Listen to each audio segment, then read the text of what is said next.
자, 책에 있는 얘기를 좀 보죠. 보면 162페이지에 법률행위 요건에서 보면 성립 요건이 있고 효력 요건이 있다 돼 있죠. 여기 있고 보면 일반 성립 요건에서 보면 당사자 목적 의사 표시, 그다음에 특별 성립 요건. 자, 원래 성립 요건은 일반적 성립 요건이 있고 특별 성립 요건이 있어요. 그래서 일반적으로 아까 당사자 목적 의사 표시였죠. 근데 특별 성립 요건은 뭐가 있냐면 아까 요식행위예요. 유언은 뭘 따라야 돼? 방식. 법인은 등기해야지. 법인은 등기하지 않으면 법인은 성립하지 않죠. 유언도 마찬가지로 방식을 안 따르면 유언이 성립하지 않는다. 그래서 유언의 우리가 이제 민법에 보면 유언의 방식에 대한 법의 규정이 있어요. 그래서 자필증서, 녹음에 의한 유언, 비밀증서, 공증서 딱 있는데 자필증서의 유언 같은 경우에 특히 이제 기명 날인하고 돼 있어요. 기명 날인. 이름 쓰고 뭐 해라. 도장 찍어라. 도장 찍고 뭐 사인해도 상관없는데 그러니까 기명을 했는데 날인은 안 했다. 그럼 유언은 성립했다 안 했다? 안 했다. 그럼 뭐야? 불성립 땡이야. 그게 유언인지 무언인지 따질 필요가 없어요. 한마디로 해서. 근데 기명 날인 했어요. 성립했어 안 했어? 성립했어. 근데 의사 능력이 없었어. 그건 뭐예요? 무효. 그렇죠? 날인 안 했으면 불성립이고 의사 능력이 있는 점은 따질 필요가 없어요. 그건 무효니까 불성립이니까 한마디로 이렇게 된 거죠. 네, 효력 요건에선 보면 되는데 옆에 163페이지 목적 확정성. 법률행위의 목적은 확정되어 있거나 확정될 수 있는 것이어야 한다. 확정은 법률행위 당시 확정될 필요는 없고 장차 확정될 수 있는 표준만 정해져 있어도 된다. 불확정한 법률행위는 뭐다? 무효다. 가능성. 법률행위 목적은 실현 가능한 것이어야 된다. 내용 실현이 불가능한 법률행위는 무효고 가능과 불능은 사회 통념에서 결정된 나와 있죠. 그 다음에 원시적 불능, 투발적 불능. 거기 첫 번째. 법률행위 성립 당시를 기준으로 성립 이전부터 불가능이면 원시적 불능이며 성립 이후에 불가능하게 된 경우를 후발적 불능이라고 한다. 보시면 되고 두 번째 원시적 불능의 경우 계약은 뭐예요? 무효. 세 번째 후발적 불능의 경우에 계약은 뭐다? 유효. 그 뒤에 얘기는 나중에 채권법에 나와요. 그 다음에 뒷장 넘겨서 목적의 적법성 나와 있죠. 거기 보면 강행법규, 임의법규 쭉 나오는데 거기 보면 옆에 165페이지에 보면 효력 규정 동그라미 2번. 효력 규정에 위반하면 행정상 제재는 물론 사법상 효력도 부인된다. 판례에 의하면 부동산 중개 수수료에 대한 규정은 뭐다? 효력 규정이다. 단속 규정. 단속 규정이란 행정법규 중에 국가가 일정한 행위를 단속할 목적으로 행위 그 자체를 금지 제한하는 규정을 말하고 단속법규를 위반한 경우에 행정상 제재가 있을 뿐 행위 자체에 사법상 효과에 영향이 없다. 그래서 대표적인 게 중간 세납 등기다. 나와 있죠. 보시면 되고. 그 다음 밑에 보면 탈법형이 나오죠. 잠깐 보면 이것도 판례가 있어서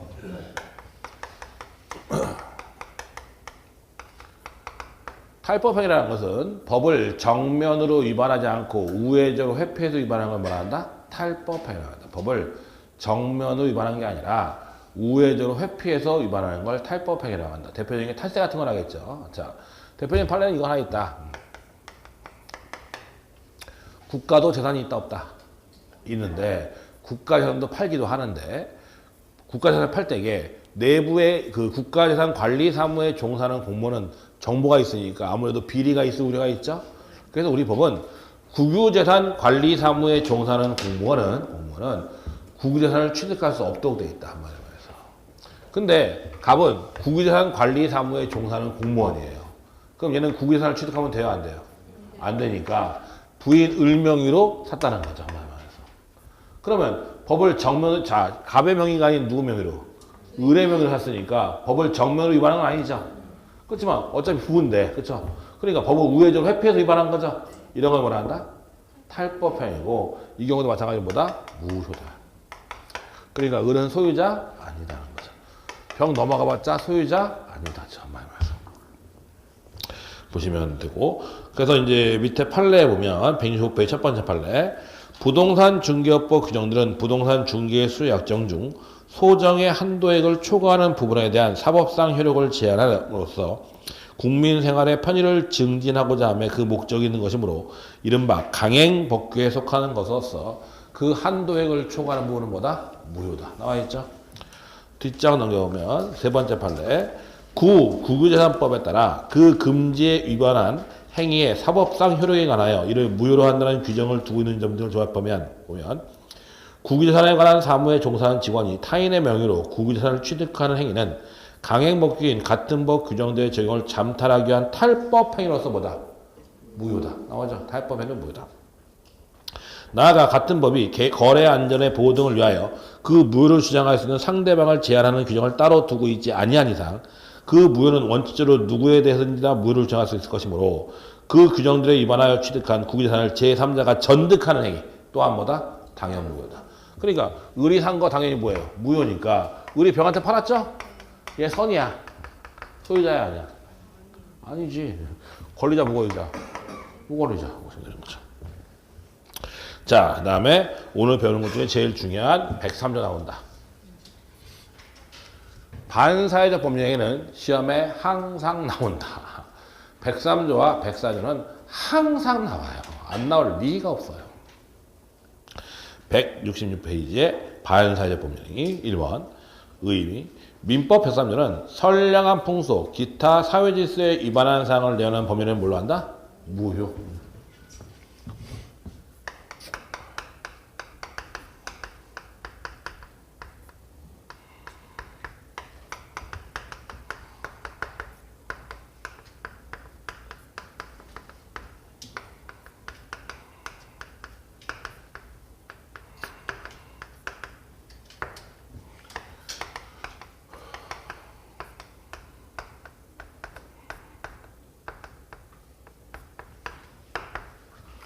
우리 민법 103조는 선량한 풍속, 기타 사회질서에 위반하는 범위에는 무효라는 굉장히 포괄적인 개념을 하나 두고 있다. 그러면 우리 민법에 반사회적 선량한 풍속, 기타 사회질서에 위반하는 범위는 무효라고 하는데 이게 도대체 뭐냐? 뭐가 도대체 선량한 풍속이고 뭐가 기타 사회질서의 범위냐? 상당히 애매모호한 개념이라는 거죠. 개념 자체는. 근데 되게 이런 일을 하겠죠. 내가 사채업자한테 돈 빌리러 왔다고 했죠? 돈 빌리러 왔는데 각서 쓰래. 썼더니만 신체 포기 각서. 장기 접수 각서. 했다는 거죠. 말해서. 근데 돈은 못 갚았어. 나 그럼 신체 포기하기로 계약했어 했어. 했으니까 신체 포기해야 돼? 그럼 뭐다? 신체 포기 각서는 반사회적 법률에서 뭐다? 무효다. 선량한 풍속, 기타 사회수 위반하는 법률이기 때문에 무효다라는 거예요. 그런 것들을 반사회적 법률이라고 한다. 근데 그렇게 얘기하면 알겠지만 굉장히 포괄적 개념이다 보니까 우리 판례가 얘기하기를 반사회적 법률은 뭐냐 했을 때 크게 세 가지가 있다라고 하죠. 첫째, 법률행위 내용 자체가 반사회적이에요. 내용 자체가 반사회적이고. 둘째, 법률행위 내용 자체는 반사회적인 것이 아닌데 거기에 불법적인 조건이나 금전적인 대가가 결부된 경우, 그것도 반사회적 법률이. 셋째, 법률의 내용 자체는 반사회적인 것이 아닌데 어떻게 된 거? 표시되거나 알려진 동기에 불법이 있는 경우. 그래서 우리 판례가 얘기하기를 반사회적 법률에는 크게 세 가지가 있다. 그래서 법률의 내용 자체가 반사회적인 것, 둘째는 법률의 내용 자체는 문제가 없는데 거기에 불법적인 조건이나 금전적 대가가 결부된 것, 셋째, 법률의 내용 자체는 문제가 없는데 표시되거나 알려진 동기불법이 있는 것. 이 세 가지를 얘기한다. 그리고 첫째, 법률의 내용이 반사회적인 건 뭐냐? 이거에 대해서 우리 학설이 일반적으로 5가지 유형을 든다. 첫째, 정의관념의 반응이.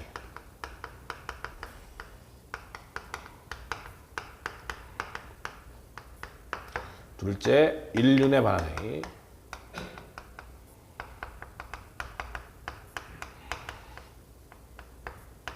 셋째, 개인의 자리를 훑도록 자라는 경우.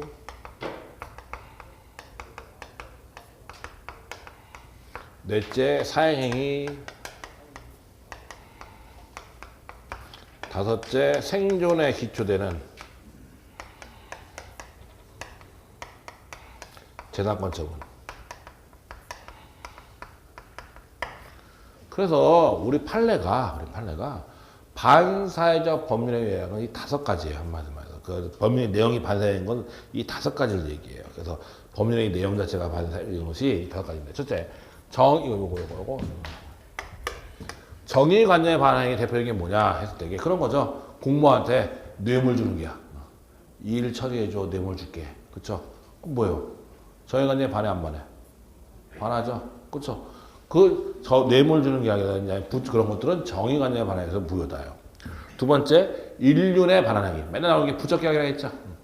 부적계약은 뭐예요? 일륜에 반하기 때문에 무효다.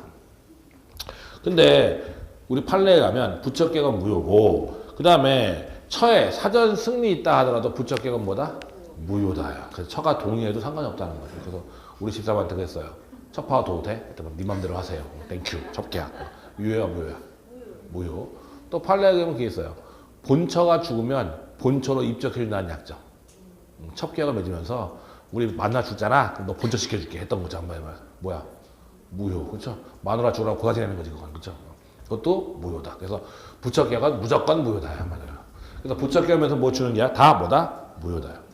근데 주의할 건 부처계약을 맺으면서 뭘 주는 계약은 무효지만 부처계약을 끝내면서 뭘 주는 계약은 뭐다? 유효하다. 한마디로. 그래서 너 첩이 있었는데 첩과의 관계를 끝내면서 그동안 고생했으니까 아파트 한 채. 이건 뭐다? 유효하다. 한마디로.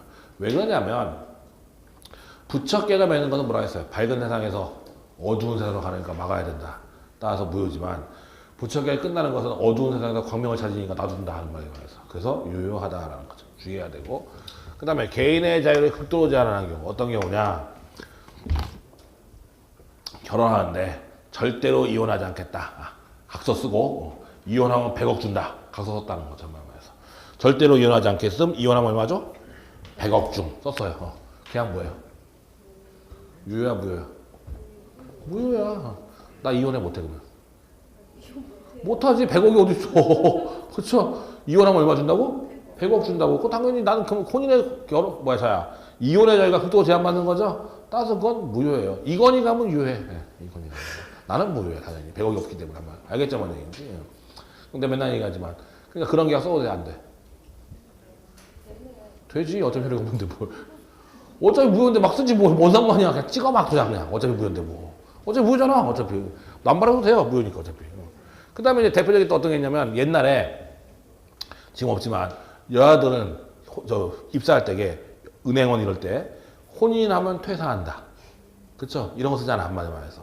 그런 게 뭐예요? 무효예요. 혼인하면 퇴사하면 나의 혼인의 자유를 극도로 제한하는 거 아니야. 그렇잖아요. 그게 또 마찬가지로 무효예요. 당연히. 그 다음에 그런 거 있죠. A라는 회사에서 갑을 3년간 해외로 교육 보내요. 학위 따오라고. 그래서 해외 따와요. 그러면 따올 동안 학자금은 다 주죠? 그 오니까 너 5년간 근무해야 돼. 5년 내에 퇴사하면 배상금 10억 했다는 거야. 한마디로 해서. 그럼 왜 퇴사해 못해? 못하지. 이런 계약보다 무효. 거액의 위약금 거는 거 무효. 주의할 건 실비변상. 즉 5년 내에 퇴사하면 그동안 들어간 학자금 토해내. 이건 뭐예요? 실비변상이죠. 그런 건 유효하다. 한마디로 해서. 거액의 위약금을 거는 건 무효지만 실비변상을 치면서 유효하다라는 게 판례예요. 그 다음에 사행행위 맨날 하는 거. 도박빚은 갚아야 된다? 안 갚아야 된다? 안 갚아야 된다. 왜? 사행행위로 무효니까. 도박은 사행행위로 무효니까 안 갚아도 된다라는 거죠. 그 다음에 오로지 보험금을 편취할 목적으로 체결한 생명보험계약. 그것도 뭐예요? 무효다. 원래 보험이라는 것은 우연한 사고를 대비하게 한 건데 오로지 보험금을 편취할 목적으로 체결한 생명보험계약은 우연성이 결여되기 때문에 그것도 마찬가지로 무효다라는 거예요.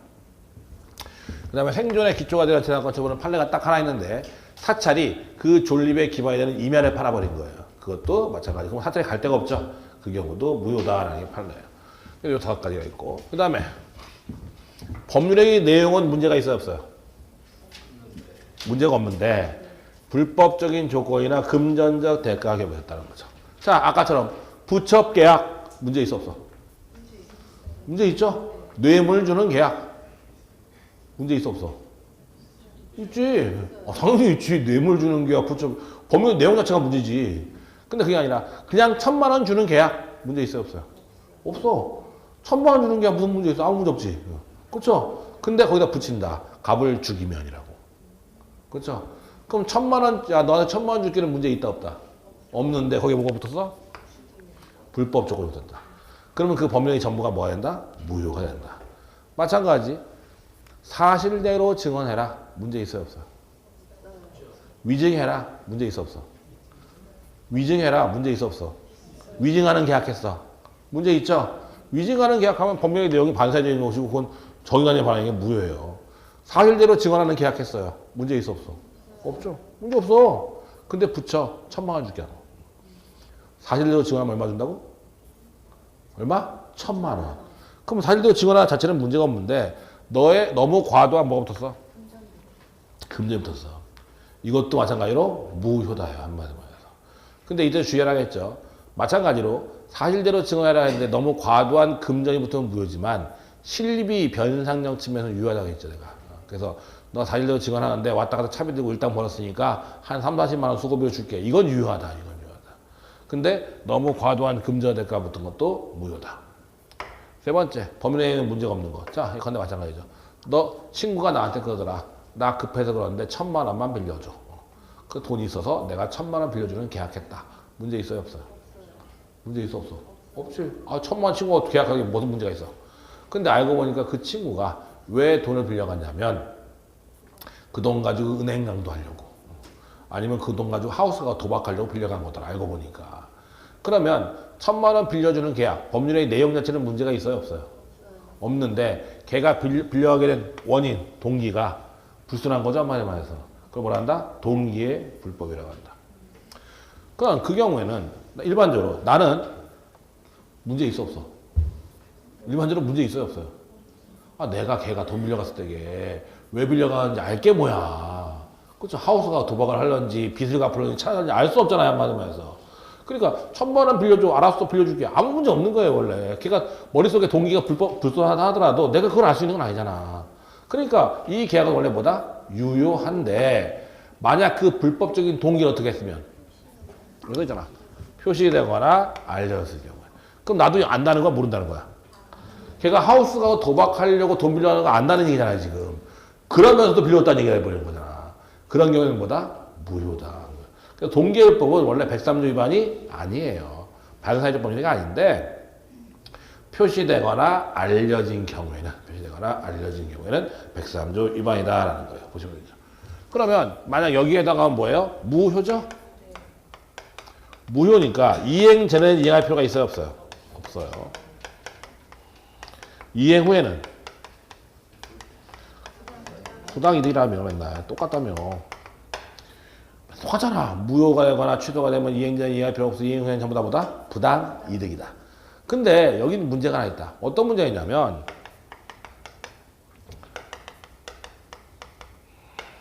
부처계약 맺으면서 아파트를 주기로 했어요. 근데 아직 이행 안 했어. 아직 아파트 안 줬어. 달라고 할 수 있어 없어? 아직 아파트 안 줬어요. 의리 갚고 아파트는 할 수 있어 없어? 없지. 이행전에 이행할 필요가 없다고 했잖아. 첩할 필요 있어 없어?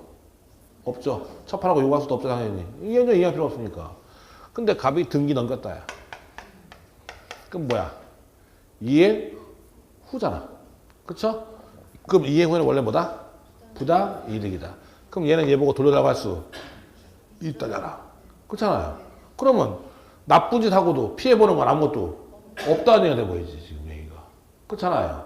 그러니까 우리 법은 부당이득의 특칙 규정으로서 불법 원인급여를 규정하고 있다. 근데 지겹게 얘기하는데 여기서의 불법은 뭐만 얘기하냐? 103조와 104조만 얘기한다.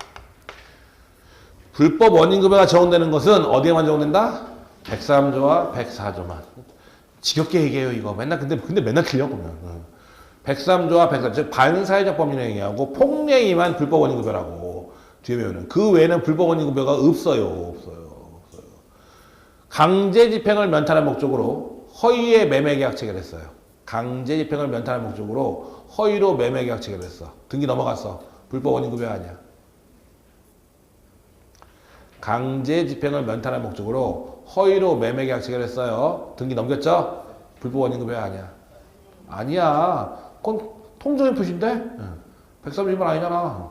맨날 그거 나와. 그러면 이제 강제집행을 면탈할 목적으로 통정 허위로 매매계약 이 나쁜 놈 같으니라고 불법 원인급여. 이거 아니라고요. 불법 원인이면 103조와 104조만이라고. 그래서 여기 보면 뭐라 그러냐. 불법을 원인으로 재산이나 노무를 제공한 자는 그 이득에 반환을 청구할 수가 없다. 그러니까 103조, 104조를 위반해서 재산이나 노무를 제공한 놈은 그 이득에 반환을 청구할 수가 없다라는 거죠. 한마디 말해서. 그래서 얘는 얘한테 부당이득 반환 청구할 수 있어 없어?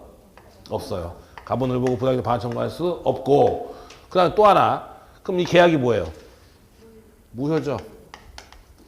그럼 소유권이 누구한테 있는 거야? 원래 합반된 건지, 그렇죠? 그 소유권에 의해서 반환 청구할 수 있느냐 하는 문제도 발생해요. 할 수 있어 없어? 없어. 아, 그럼 부당이득 반환 청구할 수 있는 게 의미가 없지. 따라서 이 경우에는 부당이득 반환 청구할 수도 없고 소유권에 의한 반환 청구도 할 수 없어서 우리가 반사적 이익이라고 하는데, 반사적 이익으로 을이 소유권이 있는 것과 똑같아진다. 따라서 을에서 병 넘어가 버리면 병은 뭐예요? 소유자. 선악 필요 없다고 했죠. 말해서. 이게 이제 103조에 대한 얘기다라는 거예요. 한마디로 해서. 그 다음에 이와 관련해서 또 시험에 잘 나오는 거 부동산 이중매매.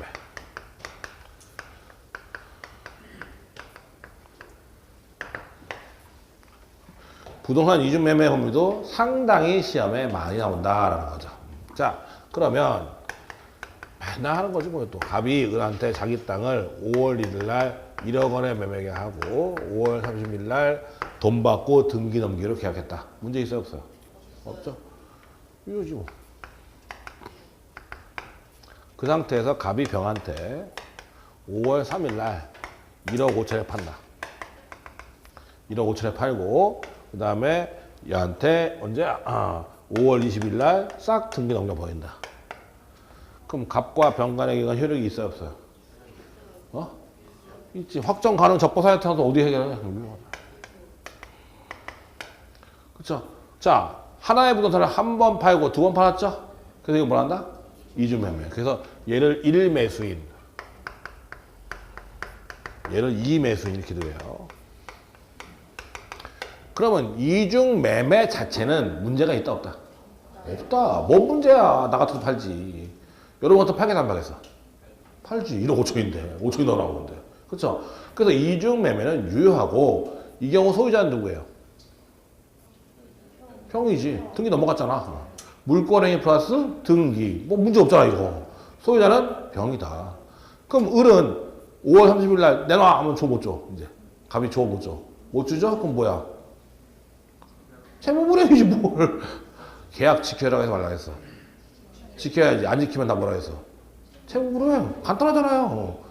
아, 계약은 지켜야 돼요. 계약을 안 지키면 다 채무불이행이지 뭐 따질 게 뭐 있어. 그럼 을은 갑한테 채무불이행으로 인한 뭘 청구하면 돼? 손해배상 청구할 수도 있고 계약 해지할 수도 있고 뭐 하겠지 뭐 한마디만 해서. 끝이에요 한마디만 해서. 그 다야 원래 이중매매는. 그래서 이중매매는 원래 뭐다? 유효하다. 문제 없다 원래. 자, 근데 이중매매가 103조 위반이 되는 경우가 있는데 어떤 경우냐? 자, 일단 이 매수인 벽이 1매매에 따른 사실을 안다는 거죠. 아는 걸 뭐라 하냐면 악이라고 하죠. 알면서 샀어요. 우리가. 그러면 이 매매는 효력이 있다 없다? 이 매수인이 1매매에 따른 사실을 알면 샀죠? 그럼 이중매매, 이매매 효력이 있어요 없어요? 있어. 상관없다고 했잖아. 악의를 가지고는 상관없다. 1매매가 있다는 사실을 알면 샀다고 하더라도 이중매매는 뭐다? 유효하다. 근데 이중매매가 103조 위반의 경우가 있는데 우리 판례하면 악의로는 부족하고 뭐라고요? 매도인의 배임행위에 어떻게 한 경우? 적극한. 이 얘기가 나와야 된다. 우리 판례에 하면 제2매수인의 악의로는 부족하고 매도인의 배임행위 어떻게 하라? 적극 가담하라. 적극 가담한 경우. 그 경우만 103조 위반이다라고 한다는 거죠. 그때 매도인의 배임행위에 적극 가담했다는 얘기 우리 판례에 하면 제1매매가 있다는 사실을 알면서 매도를 요청하거나 유도하는 등 하고 나와요. 판례에 보면. 그러니까 1매매가 있다는 사실을 알면서 병이 적극적으로 어떻게 했다? 꼬셔서 샀다는 얘기죠. 한마디만 해서. 그러면 얘를 해야 할 목적을 한 것이기 때문에 그 경우에는 103조 위반해서 뭐가 된다? 무효가 된다. 한마디만 해서. 이거 맨날 나오는 얘기예요. 이중매매 유효야 무효야? 유효. 임매수인이 악이야, 유효야, 무효야? 유효. 맨날 그거 나와요. 근데 임매수인이 매도인의 배임에 적극 가담했대. 그럼 뭐야? 무효. 그 경우만 무효야. 그러면 만약 임매수인이 적극 가담해서 무효가 됐다 이거예요. 무효가 됐다. 무효죠면 그러면 이 계약은 뭐예요?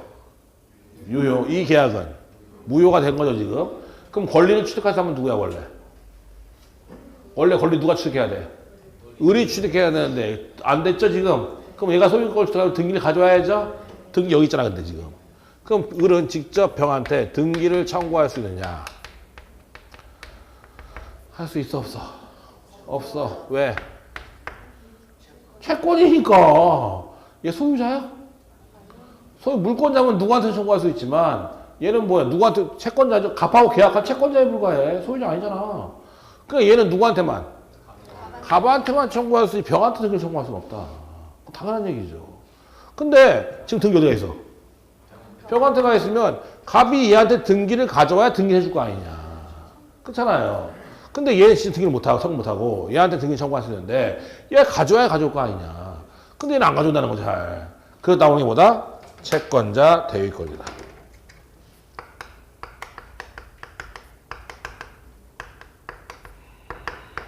그래서 이 경우 을은 뭘 행사해서?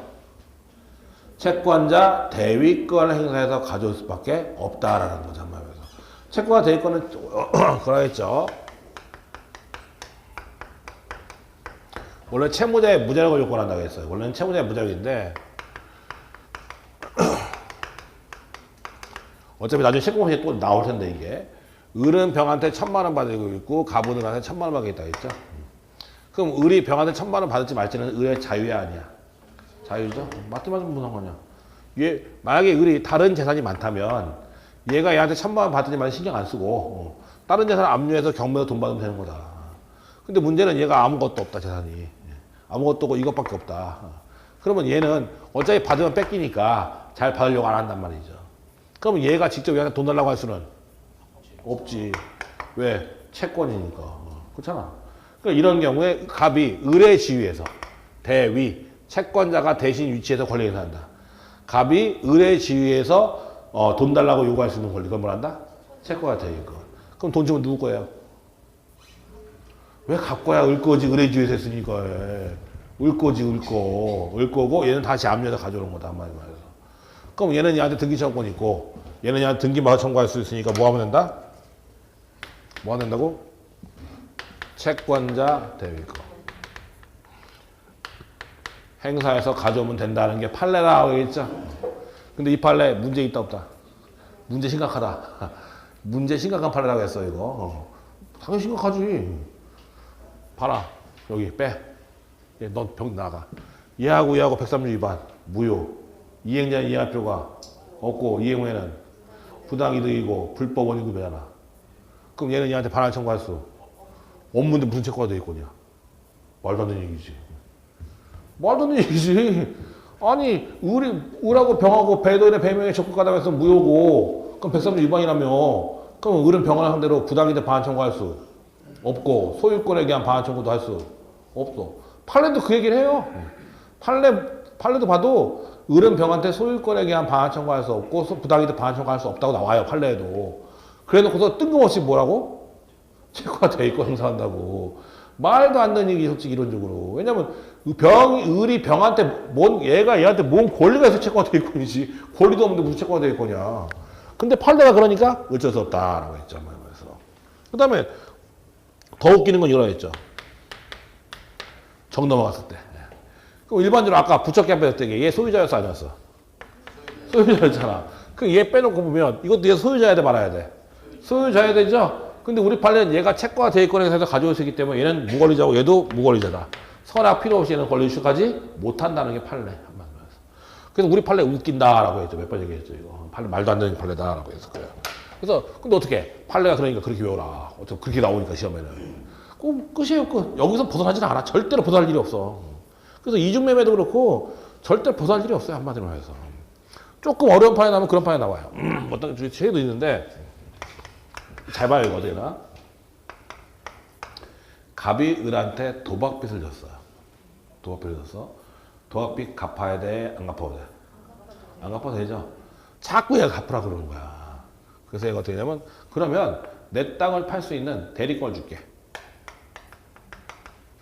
내 땅을 네가 나의 대리로 팔아서 그 돈 받으면 너 가져간 거예요. 뭔 얘기 알겠죠? 갑이 을한테 돈 갚아주고 을이 계속 돈 갚으라고 하니까 갑이 을한테 그러면 내 땅 나 대리해서 내 땅 팔아서 그 돈 받아가 너 했던 거예요. 그래서 을이 알았어. 그래서 갑의 대리로서 병하고 매매 해결을 했던 거죠. 한마디 말해서. 자, 그러고 나니까 등기 넘어갔죠. 이제 쭉까지. 갑이 좀 잘못한 거야. 아무리 생각해도. 내가 왜 도박빚을 갚았을까. 그래서 얘를 상대로 돌리도라고 소송을 제기하고 있어요. 돌아가고 얘 주장한 거였어요. 수권행위가 103조 위반이라고. 도박빚을 갚으려고 수권행위이기 때문에 103조 위반, 즉 반사회 103조 위반, 반사회적 법률행위고 도박빚 갚아야 돼, 안 갚아야 돼? 안 갚아야 되니까 도박빚 문제니까 반사회 법률행위고 을은 무권 대리고 그러니까 을이 무권 대리행위는 뭐예요? 무효고 따라서 내가 소유자고 돌리도라고 소송을 제기한 사건이었어요. 그렇죠? 자, 그러면 돌려줘야 돼, 안 돌려줘야 돼? 병원 돌려줘야 될까, 안 돌려줘야 될까? 왜? 몰라는 거 상관없어요. 뭐 무권대리에서 모르는 거 뭔 상관이야 그게. 무권대리 주장인데 지금. 이거 무권대리야, 유권대리야, 이건 문제죠. 무권대리냐, 유권대리냐 그게 문제였어요 결국은. 무권대리면 뭐예요? 무효. 유권대리면 유효. 그렇잖아. 그러니까 무권대리냐, 유권대리냐 그게 문제예요. 자, 그럼 보자.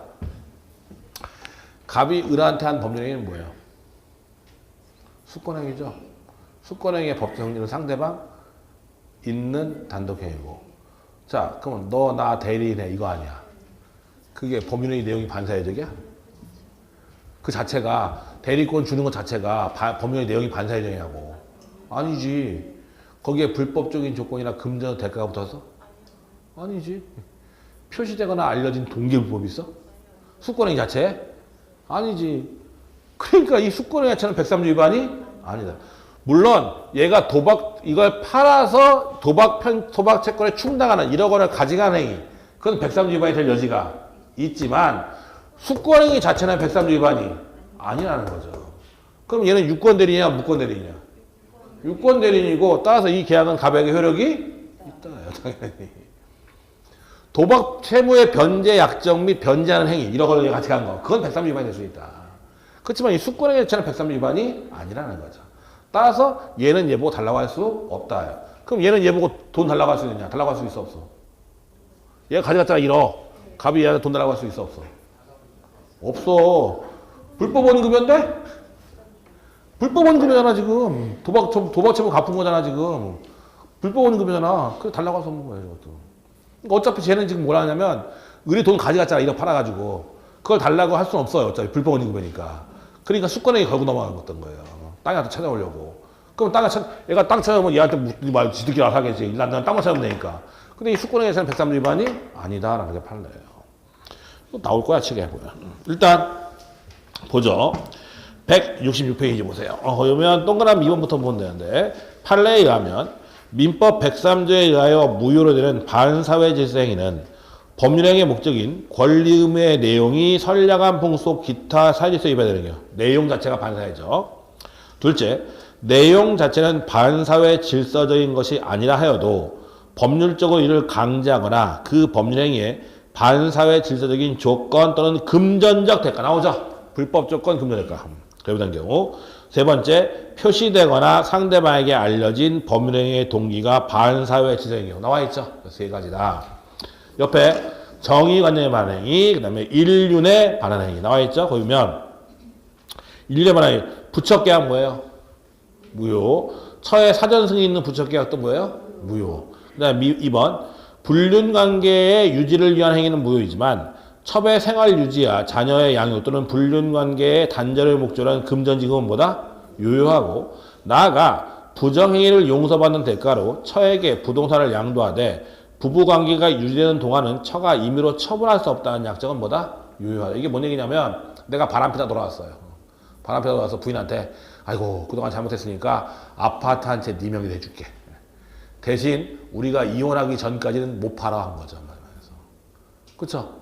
그럼 아파트 한 채 주고 대신 이혼하기 전까지 못 판다고 한 거죠. 한마디로 말해서 103조 위반이 아니야. 어디에 대한 것도 아니죠. 뭐 개인의 자유 극도에 대한 것도 아니고 한마디로. 그건 유효하다야 한마디로 말해서. 근데 거기 나와 있지만 이거 나오면 다 틀린다.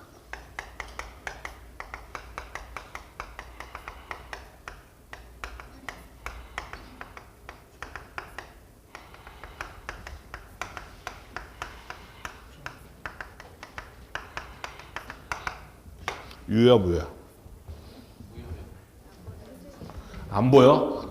부척관계 종료를 해제 조건하는 증액이야.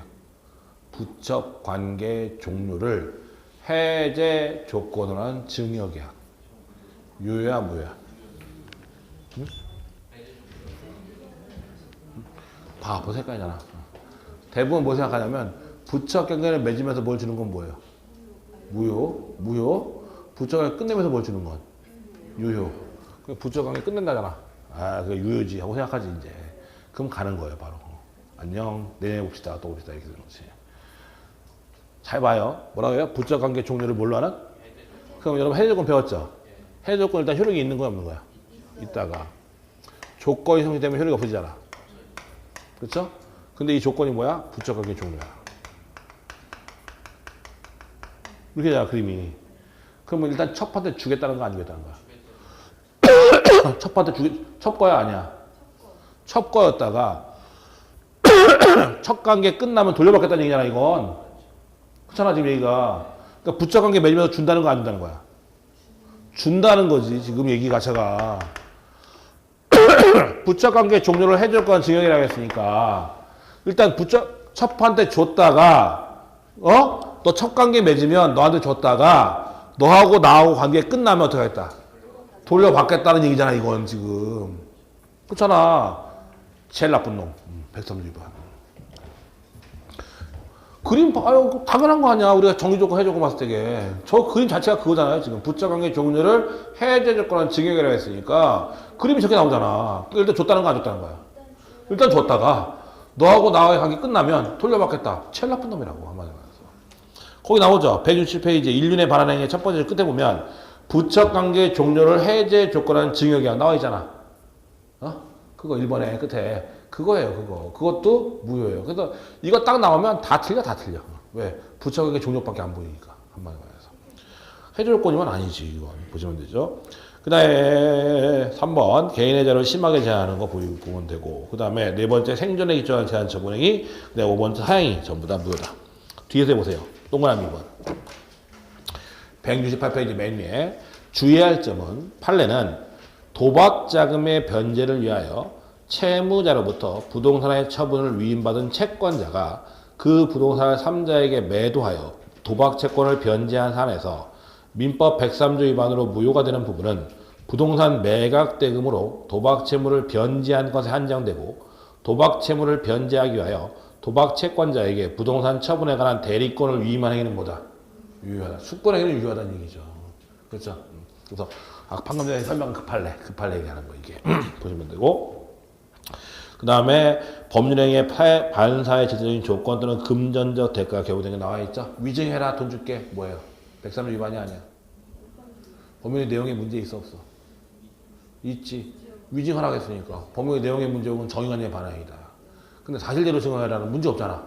근데 1,000만 원 줄게 하면 금전적 대가가 결부돼서 무효라는 얘기예요. 보시면 되고, 동기의 불법 보면 세 번째 줄 동기의 불법 세 번째 줄 보면 동기의 불법이 있는 경우에 그 법률행위를 무효로 할 것인가 문제되는데, 판례는 표시되거나 상대방에게 알려진 법률행위의 동기가 반사회 지정인 경우에 그 법률행위는 동기의 불법을 이유로 무효라고 한다 나와 있죠. 그래서 표시되거나 알려진 동기로 표해야 된다. 그다음에 무효고 부당이득 불법 원인 급여다 나와 있는데, 거기 보면 동그라미 3번에 보면 첫 번째 끝에 보면 민법 746조는 부당이득의 특징 규정으로서 불법의 원인으로 인하여 재산을 급여하거나 노무를 제공한 때는 그 이익에 반환을 청구하지 못한다. 그러나 불법 원인이 수익제만 있을 때는 그러하지 아니라고 하여 불법 원인급여를 규정하고 있다. 여기서 불법이란 반사회적 법률행위 폭력을 의미하며 널리 법령을 위반한 경우를 의미하지는 않는다. 당의 규정에 의하여 이행 후에는 불법 원인급여로서 부당이득 반환을 청구하지 못한다. 급여한 물건의 소유권은 여전히 자기에 있다고 하여 소유권에 대한 반환 청구할 수 있는가 문제는데 판례는 소유권에 대한 반환 청구도 할 수 없고 따라서 급여한 물건의 소유권은 급여를 받은 상대방한테 어떻게 한다? 귀속한다. 아까 얘기했잖아. 이거 소유권에 대한 반환 청구할 수 없고 부당이득 반환 청구할 수 없으니까 결국 을한테 간다 이 얘기죠. 둘 다 안 되니까 결국 을한테 가서 을이 병한테 팔면 병은 무조건 권리자다. 이 얘기예요. 지금 이 얘기가. 보시면 되는 거죠.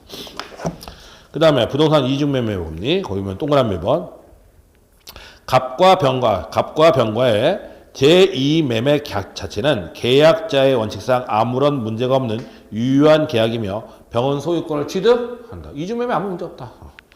그 다음에 을은 갑에게 채무불이행을 한 손해배상 청구할 것이고 만약 을을 이 매수인 병이 일 매매가 있다는 것을 알고 매도인 갑의 배임행에 적극적으로 가담했다면 이 매매 계약은 103조 위반으로 뭐가 된다? 무효가 된다. 이때 주의할 것은 이 매수인이 일 매매가 있다는 사실을 안 것만으로는 부족하고 매도인의 배임행에 어떻게 해라? 적극 가담해야 된다. 주의해야 돼요. 항상 이거. 그 다음에 이 매매가 무효가 된 경우 을과 병은 아무런 계약관계가 없으므로 을은 병에게 직접 소유권 이전 등을 청구할 수는 없다. 또한 불법 원인 급여이므로 갑은 병에게 부당이득 반환 청구할 수 없고 소유권에 대한 반환 청구도 불가하다. 판례도 그렇게 얘기해요. 판례가. 그러나 을은 뭐한다? 채권은 되니까 말도 안 된다. 보시면 되죠. 그 다음에 이중매매가 4번에 이중매매가 무효가 되는 경우 이 매수인 병에게서 전득한 정은 선악을 불문하고 소유권을 취득하지 못한다. 판례 보시면 되는 거죠.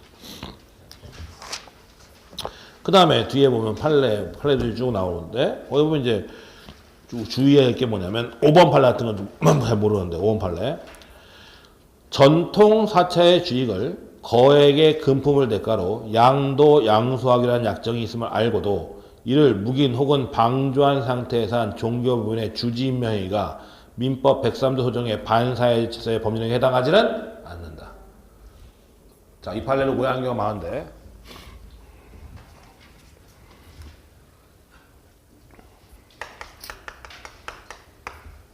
자, 갑하고라고 전통 사차의 주의직, 예컨대 뭐 송리산 법주사 큰절이죠. 그 주지직을 양도 양수하기로 했어요. 사고 팔았어 주지직을. 그리고서 을이 조계종 본당에서 주지를 임명한 거죠. 그러면 갑과 을 사이에 전통 사차의 주직을 거액을 주고 사고 판 행위는 103조 위반이다 아니다. 103조 위반? 지금 판례하고 봐서. 판례가 맞죠? 103조 위반이 아니야. 헷갈리기 시작했어 이제. 103조 위반이 아니야. 갑하고 을하고 전통사유 주고 사고 판 행위 103조 위반이 아니야. 위반 맞아. 이게 103조 위반이야. 근데 거기 보면 뭐라고 했어요? 판례 보면 103조 위반이 아니라는 식으로 나와 있죠? 그럼 뭘 얘기하면 이거 얘기하는 거야. 주지 임명을 얘기하는 거고 이거 얘기하는 게 아니라 맨 마지막에 뭐라고 했어요? 주지 임명 행위는 하고 나와 있죠? 거액을 주고 사고 판 행위가 103조 위반이 아니다. 이게 아니라 주지 임명이 103조 위반이 아니라고. 즉 갑스님과 을스님이 거액을 주고 전통사유를 주고 사고 판 행위는 103조 위반 맞아요. 근데 조계종 본당에서 그 사실을 알면서 을 주지를 임명한 것 자체는 103조 위반이 아니라니. 어떻게 돌아가냐면 전통사유 주고 거액을 주고 사고 판 거야. 근데 생각해보니까 너무 싸게 판 거지. 그러니까 돌려받고 싶어. 근데 이거 뭐야? 103조 위반이 아니야. 위반이니까 돌려받을 수 있어 없어? 없지. 그러니까 이거 하고 넘어간 거지. 주지 임명이 무효가 되면 얘 주지야 아니야? 아니야. 그럼 누가 주지야? 내가 주지야. 돈은 줘야 돼 안 줘도 돼? 안 줘도 되잖아. 그치? 불법 원인급여니까. 그러니까 주지도 되찾고 돈도 갖고 얼마나 좋아. 그래서 이걸 하고 넘어간 거지. 그랬더니 판례가 이건 103조 위반이 맞는데 주지 임명 행위는 어디에 해당해? 너 주지해. 이게 법률의 내용이 반사회적이야? 그건 아니잖아. 어디에 해당하는지 근데 103조 위반이 아니다라는 거야. 그 다음에 여기는 안 써놨는데 안 써놨지. 비자금을 임치하는 행위. 뇌물로 받은 비자금을 임치하는 행위는 103조 위반일까 아닐까? 뇌물로 받은 비자금을 임치하는 행위. 임치가 뭐예요? 은행에 맡기는 행위. 103조 위반이니까 아니까. 아니지. 뇌물 받는 건 103조 위반이지. 근데 뇌물로 받은 돈을 은행에 넣는 건 103조 위반하고 전혀 관계가 없지, 한마디로 말해서. 아, 은행에 예금하는 게 103조 위반이야? 그건 아니잖아, 한마디로 말해서. 알겠죠, 원장님? 이게 어떻게 된 거냐면, 노 씨가 거액의 비장을 받았죠. 그렇죠? 그리고 은행에다가 그 비장을 숨겨놓은 거지, 이제. 그 다음에 금융심의학이 때문에 작살났지만, 그래서 그냥 걸린 거지, 다. 그러니까 이제 은행 보고 돈 달라고 했던 거예요. 그랬더니 은행이 뭐라고 했냐면, 비자금을 은행에 넣은 것은 103조 위반이다. 103조 위반이면 도요줘도 안 줘도 돼. 안 줘도 된다 하고 주장한 거예요. 그랬더니 판례 당연히, 아, 얘가 비자금 받는 계약한 거, 비자금 조성한 건 103조 위반이 아니야. 위반. 이 법률행위하고 임치하는 법률행위 별개 법률행위인데, 그쵸? 아, 잠깐만요. 거액의 사고 파는 거고 주지임명은 별개잖아, 사실은. 별개 법률행위잖아. 그러니까 이 임치하는 계약 자체는 103조 위반이 아니다요. 당연한 얘기지, 그거야. 그러니까 법률행위가 뭐냐를 봐야 된다고, 항상 법률행위가 뭐냐고. 그 다음에 여러분 배운 사람도 알지만, 개원 얘기 보자고요. 개원 얘기. 개원 얘기 보면, 신군부가 재산 헌납하라고 강요했다고 했죠. 재산 헌납 강요했는데, 개원이가 뭘 전에 103조 주장했을 때. 즉, 국가기관이 위헌적인 공권력을 행사해서 나한테 재산을 헌납하도록 강요했으니까, 그건 103조 위반이다. 오, 말이 되는 것 같아. 국가가 위헌적인 공권력 행사해서 국민한테 재산을 헌납하라고 하면 돼, 안 돼? 안 되지. 그러니까 그것은 103조 위반이다라고 주장했던 거예요, 한마디로 말해서. 자, 그래? 그러면 개원이가 한 법률행위는 뭐예요, 지금? 국가가 위헌적인 공권력 행사해서 재산 헌납을 강요한 건 맞아. 맞는데 지금 개원이가 한 법률행위는 뭐야? 국가한테 증여계약 한 거 아니야. 법률행위는 증여계약이야, 증여계약. 국가한테 증여한 증여계약. 그럼 국가한테 증여한 게 법률행위 내용이 반사해, 저게? 아니잖아. 불법적인 조건부 또 아니잖아. 어느 생각도 않잖아. 103조 위반? 아니다, 그래서. 감정이 아니라 법을 보는 거죠. 법률행위 내용이 103조 위반이 돼야 돼. 그럼 지금 얘가 하는 건 뭐야? 증여하는 거야. 그럼 국가에 증여한 게 103조 위반이 될 수 없는 거지, 한마디로 말해서. 수권행위가 103조 위반이 아니고, 주지임명이 103조 위반은 아니지, 한마디로 말해서. 그 앞에, 임치행위가 103조 위반은 아닌 것이고, 한마디로 말해서. 알겠죠, 원장님? 그러니까, 이거 될 것 같아. 아니라고. 법률행위가 뭐냐를 봐야 돼요. 법률행위가 뭐냐를. 아까 이건 맞지, 103조 위반. 근데 주지임명은 103조 위반이 아니지. 비자금 조성하는 건 103조 위반 맞지. 근데 그걸 임치하는 건 아니지. 별개지, 별개. 한마디로 말해서. 첫 번째 판례. 170페이지 맨 위에.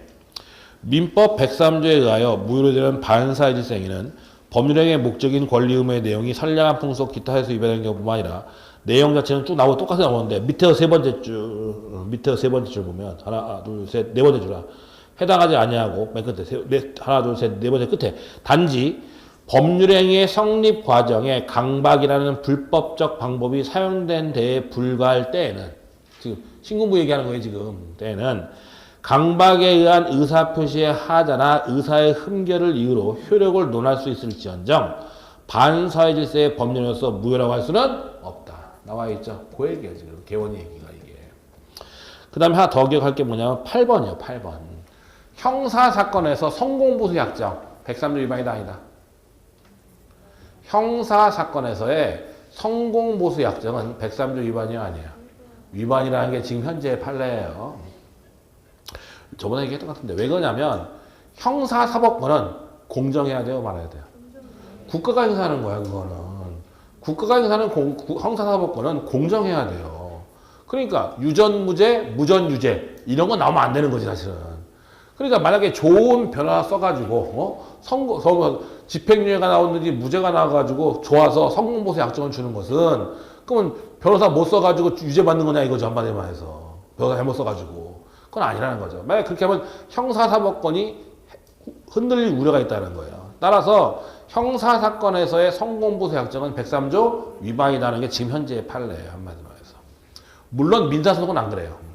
민사소송은 개인의 이익을 위한 거기 때문에 그건 상관없는데 형사사건의 성공보수 약정은 103조 위반이다. 보시면 8번 판례가 그거예요, 한마디로 말해서. 그 정도 보면 되고 그 다음에 폭력이 나오는데 폭력부터는 잠깐 쉬었다 보도록 하죠.